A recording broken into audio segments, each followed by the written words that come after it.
Betting apps promotion చేస్తున్న వారి నుంచి నిర్వాహకుల ఆధారాలను సేకరిస్తున్నారు పోలీసులు. నిన్న రాత్రి పోలీసుల విచారణకు హాజరైన టేస్టీ తేజను ఇదే అంశంపై ప్రశ్నించారు.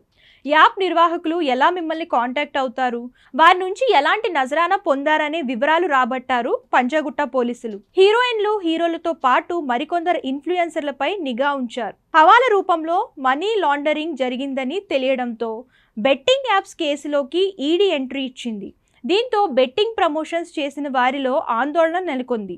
ఇప్పటికే పలువురు ఇన్ఫ్లుయెన్సర్లు మొబైల్ ఫోన్ స్విచ్ ఆఫ్ చేశారు. వారి కోసం ప్రత్యేక బృందాలు ఏర్పాటు చేసి గాలించడంతో పాటు టెక్నికల్ గాను వారి లొకేషన్స్ గురించి తెలుసుకునే పనిలో ఉన్నారు పోలీసులు. దీనిపై పోలీసులు బెట్టింగ్ యాప్ ద్వారా ఇప్పటికీ 6 మంది చనిపోయారు.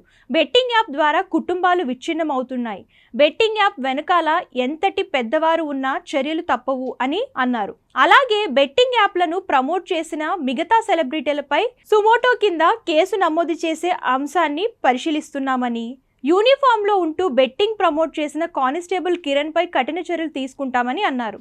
ఇక బెట్టింగ్ యాప్ ముసుగులో పరేషాన్ బాయ్స్ ఇమ్రాన్ డొమెస్టిక్ వైలెన్స్ కి పాల్పడ్డాడు. ఇన్ఫ్లుయెన్సర్లు క్షమాపణలు చెప్పినా వారి వల్ల కలిగిన డ్యామేజ్ కు మూల్యం చెల్లించుకోక తప్పదు. రాబోయే ఐపీఎల్ మ్యాచ్ల సందర్భంగా బెట్టింగ్ వ్యవహారంలో సీరియస్ గా ఉంటామని తెలియజేశారు.